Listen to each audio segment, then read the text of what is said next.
everybody, and welcome to another edition of the program. This is Inside Africa.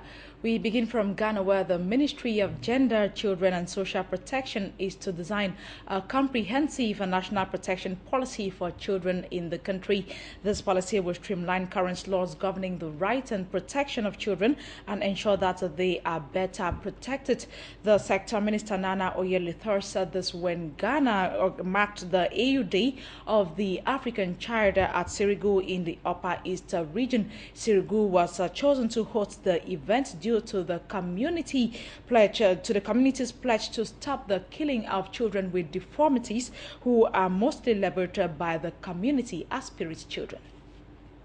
Depriving children like these of their rights could be linked to the shooting and killing of hundreds of black school children by security forces when they took to the streets of Soweto, South Africa, demanding for quality education, which was their right.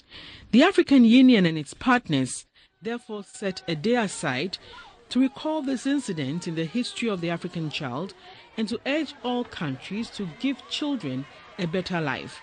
The Deputy Upper East Regional Minister, Mr. Daniel Syme, said government has put in place numerous policies and laws to protect the rights of children. He mentioned the Human Trafficking, Child Regulation and Labor, and the Domestic Violence Acts as some of the laws that have been enacted to augment the existing ones. The Convention on the Rights of the Child also requires states and countries to take all effective and appropriate measures to abolish traditional practices that are prejudicial to the health of our children. The Minister for Gender, Children and Social Protection, Nanoye Litha, reiterated government's commitment to protecting and promoting the rights and freedom of children in the country. In this direction, measures are being put in place to ensure the elimination of some socio-cultural practices which infringe upon their rights. You have to look after our children with disabilities, help them to go to school and protect them. The Ghana Dental Association has called for an urgent solution to the shortage of dental medical practitioners in Ghana. According to the association, only 70 out of the 245 districts in the country have dental clinics. To worsen the situation, only 40 out of the 70 dental clinics are functional. This came up at the 22nd annual conference of the association in Kumasi. The theme for the 5-day Congress was real traffic accidents and the orofacial response. According to the president of the Ghana Dental Association, Dr. Gilbert Ankra, the association has infused financial discipline and lifelong learning into its operations to ensure world-class dental care. It is our wish that more private practices will be established across the country, with the NHIA and private insurance companies coming on board with attractive tariffs. The Marehin of Kumasi, Nana Osei Shiaman Brentu, asked dental practitioners to also focus on high blood pressure examination in their operations, since some accident victims die of blood-related complications. The managing director of Stanbic Bank Ghana, Alhassan Andani, asked the association to introduce modern technology into their scheme of operation so that they will be abreast with modernity. He emphasized the need for networking with international dental practitioners to inject proficiency in the profession. Now, the need to improve on early warning systems and prepare for early action has been stressed following the prediction of heavy rainfall across Nigeria, which could affect the lives of millions of Nigerians. This featured permanently at a 2-day awareness workshop on managing flood disasters organized by the North Central Zone of the National Emergency Management Agency, NEMA, in Jos. The workshop, which drew participants from Benue, Nasarawa and Plateau states, is to ensure adequate early warning systems and preparedness to mitigate the likely impact of the predicted flooding this year by the Nigerian Meteorological Agency. NEMA Acting North Central Zonal Coordinator Muhammad Abdul Salam enumerated some of the factors which could lead to flooding, to include poor urban planning and poorly maintained drainages. Avoid building on waterways, to avoid building in lowland areas, slopey areas, and they should avoid dumping refuse as well, blocking the drainages. Discussions at the workshop revolved around the need to prepare for coordinated humanitarian response, which will increase the capacity for monitoring to reduce possible damage owing to potential threats. In analyzing the potential emergencies, the first thing you do, once you identify the hazard that is localized to your area, then you create a scenario around it. Nigerian Red Cross Society has a network of over 650,000 volunteers spread across the 36 states and Abuja, and they are at community level. That is why we are always the first to respond. One of the resource persons and lecturer with the University of Agriculture, Makudi, Professor Terumon Ava, gave an overview on the effects of flood disasters on land use and agricultural development. That affects even the prices of farm produce. Until something is done to develop these areas, the amount of water we are retaining now that the issue of climate change has become real to us in Nigeria, we are sitting on a very, very precarious situation. The workshop afforded participants the opportunity to ask questions and share experiences with various response agencies. Let's now take on this one that concerns Nigeria and Cameroon. And Nigeria says she is more than interested in the management and water releases from the 7.6 billion litre capacity Lagdo Dam in the Republic of Cameroon because of its implications on the people and the environment. Nigeria's Minister of Water Resources, Mrs. Sarah Ochekpa, gave Nigeria's position when she visited the dam site in northern Cameroon recently. Massive reservoir of water located in northern Cameroon is about 100 kilometers from the Nigerian-Cameroon border. To Cameroon, the dam is central. It is both a flood control facility as well as the source of 72 megahertz hydropower. In the management of water releases from the dam, Cameroon tries to maintain a delicate balance between the two major functions of the facility, but this sometimes proves devastating to communities in Nigeria, as seen last year. This is why Nigeria, during the visit of the Minister of Water Resources, Mrs. Sarah Ochekpa, to the dam, along with some experts on water management, insisted that Cameroon must be more forthcoming in the release of data on the management of the dam. We can manage these things collectively by putting certain infrastructures that will help the two nations avert this flood. To be good, and that's our main concern. Both governments are committed to sharing information with one another. We believe that working together will be able to reduce considerably any likely impacts that might occur as a result of any excess rainfall, either on the side of the Cameroonians or even within the Nigerian territory. The political will is there to make sure that we work hand in hand. You know, what happened last year was really a very difficult situation. At present, the water level at the dam is at its lowest, though the rain is yet to reach its peak this year. You know, this meeting was very important. I can assure you that we don't release water now. They are not expecting that the rains will be as excessive as they were last year. So coming from this end, we don't expect that there would be any flooding should they open the gates of the Lagdo Dam. Officials of the two countries have another date to iron out the rough edges in the planned data sharing agreement when officials from Cameroon pay a return visit to Nigeria in August. From Cameroon. Away from that, legislators from the north and eastern parts of Uganda have formulated a draft law that seeks to compel the government to come up with a mechanism of promptly addressing famine in the country. The members of parliament also will want an emergency fund set up to cater for vulnerable Ugandans. Last week, the Ministry of Relief and Disaster Preparedness announced that over 60 districts in Uganda have been hit by famine resulting from long dry spell.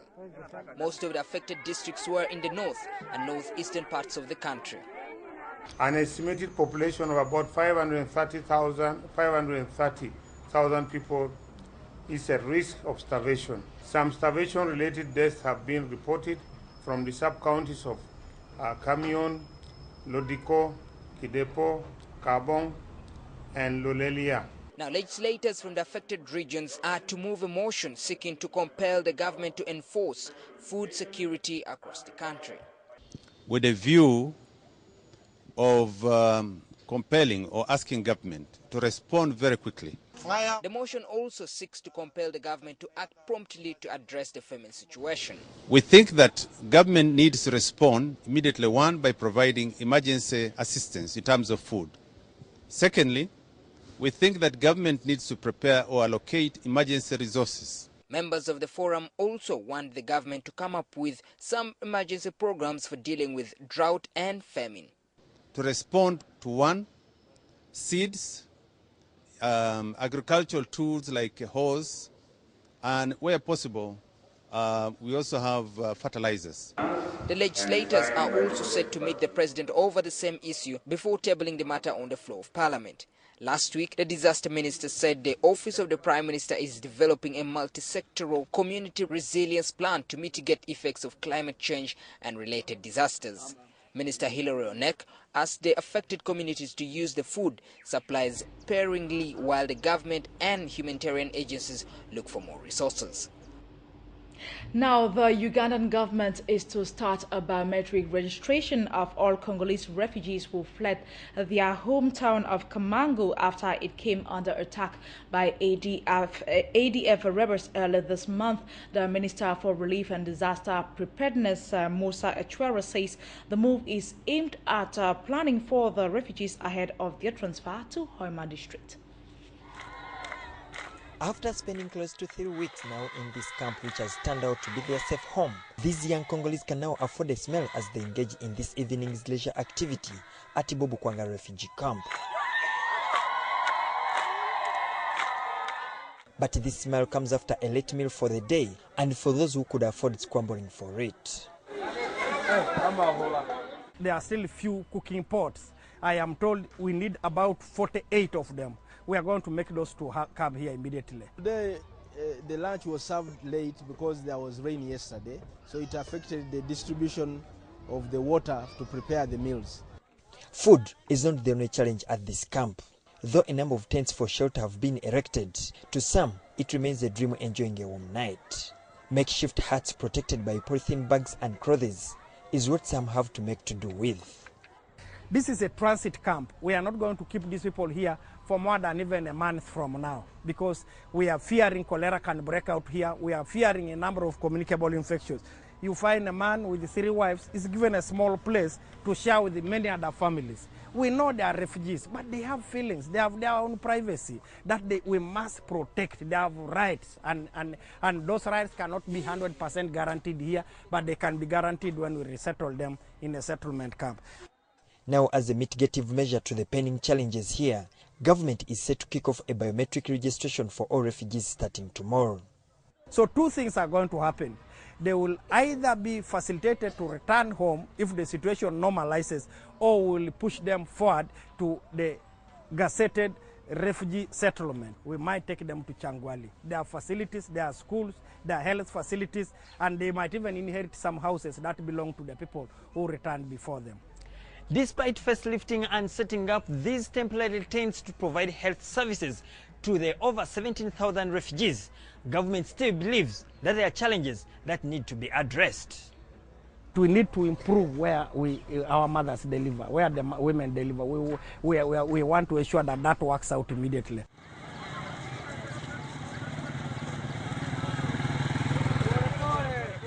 Meanwhile, UPDF has tightened security at the border with strict screening of all refugees for fear that wrong characters may take advantage of the refugees migrating into Uganda.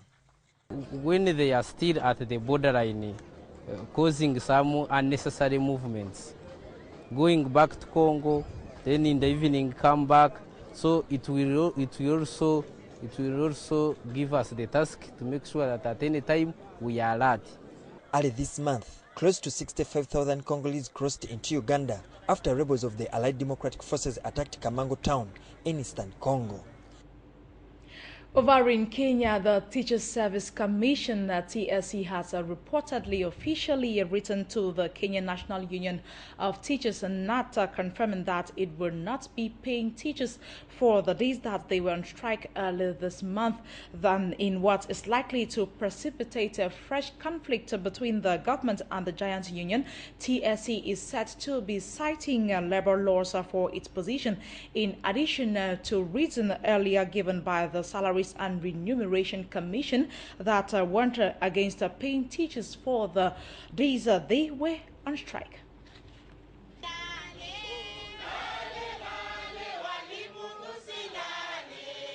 Can't pay, won't pay. That remains the government's stance to penalize teachers who boycotted duty even after a court order issued on July 1st, 2013, directing them to call off the strike.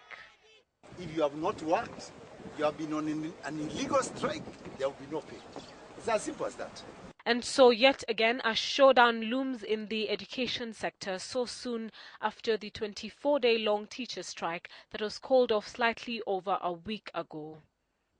The Cabinet Secretary for Education's role, the mandate, is restricted to opening and closing of schools, not, and please take my word, not payment of teachers' salaries, discipline, transfer, or any other things.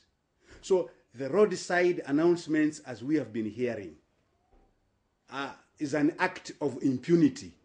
The Kenya National Union of Teachers has on its part warned the government of dire consequences if by the 31st of July 2013 teachers do not find their salaries in their accounts.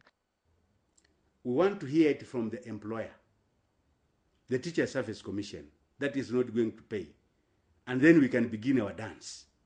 The government appears intent on making good its threat. In a letter dated the 19th of July 2013 and addressed to the Teacher Service Commission Secretary, the Salaries and Remuneration Commission cautioned against paying teachers, stating, and I quote, "Please take note that as a public officer, any payment made for the period during which teachers were on strike would be illegal and in contravention of Article 226, Sub-Article 5 of the Constitution, which places responsibility for public funds on such an officer." Sarem warned that the TSC boss will be held liable if he makes any payment to teachers.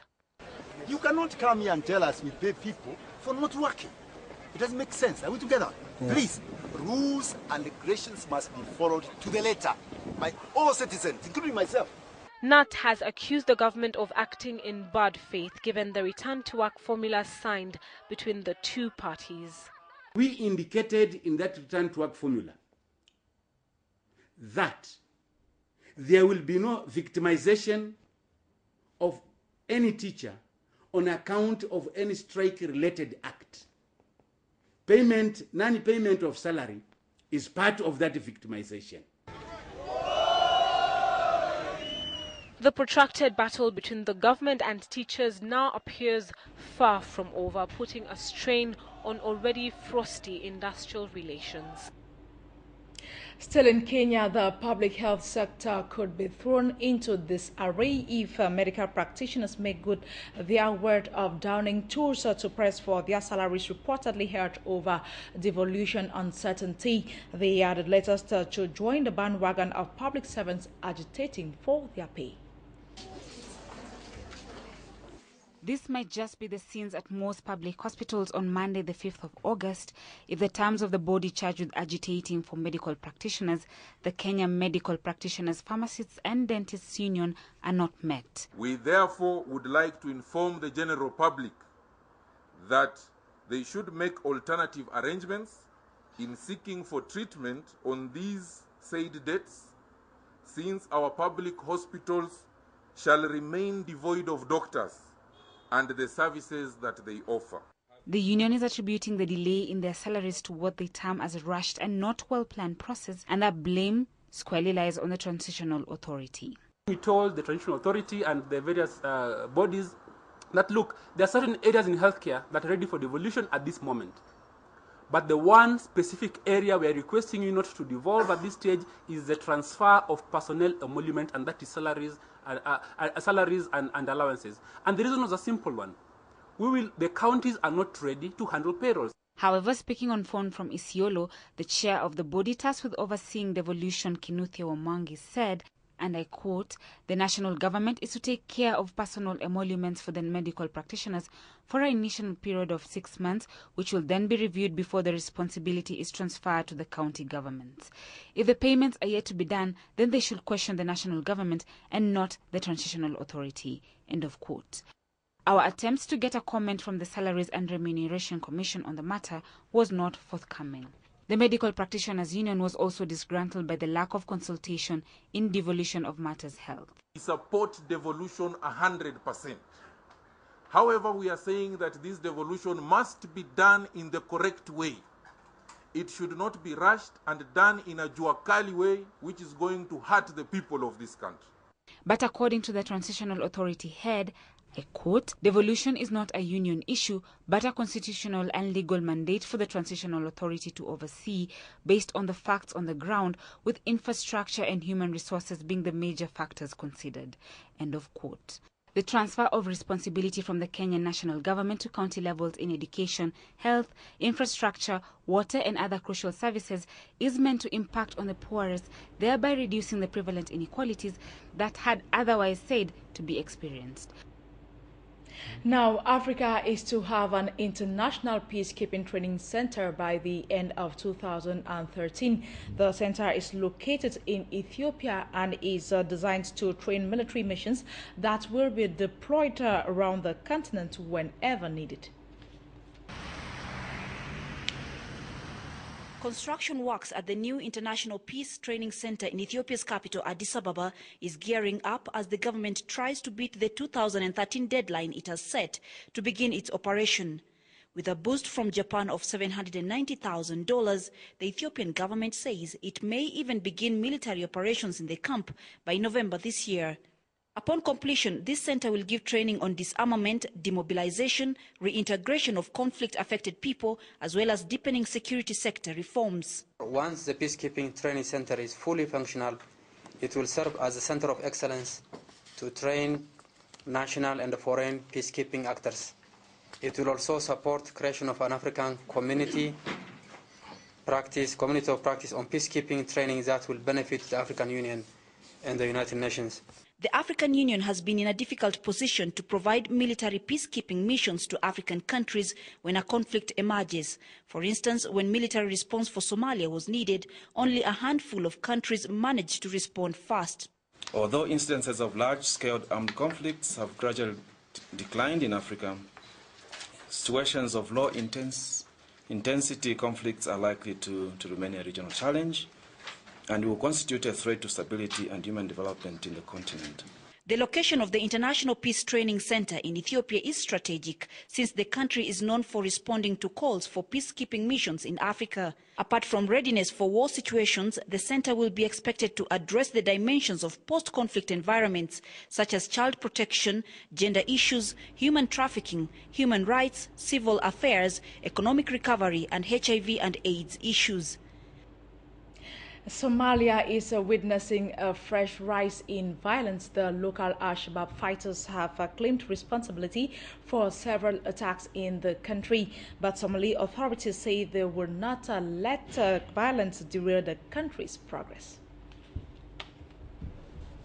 Insecurity has once again gripped the Somali capital, Mogadishu, and several other cities. The local Al-Shabaab fighter group has stepped up its deadly blast and targeted assassinations in most parts of the country. The group has also claimed responsibility for an attack on a Turkish diplomatic post. At least 6 people were killed and several others injured in that attack. This was the first incident of its kind on a Turkish target in Somalia. Through its Twitter account, the group has condemned Turkey's involvement in Somalia. Here, it accuses Ankara of siding with the United States in its war against Islam. Security has been heightened in Mogadishu following a spate of attacks in the past months. The country's premier says The progress of his administration will not be derailed by the violence. Attacks on government institutions and our allies will not derail our progress. We will continue with the plans we have for the city of Mogadishu. We already have the upper hand, and we will continue to improve the security of the city. Security forces, bolstered by troops from the African Union mission to Somalia, have increased the security throughout the city. Backed by international aid as well as African Union peacekeepers, Somalia is trying to rebuild itself after 2 decades of civil war and lawlessness. It is on that note that we come to the end of today's edition of Inside Africa. Thanks for watching and have a wonderful time in the company of our programs.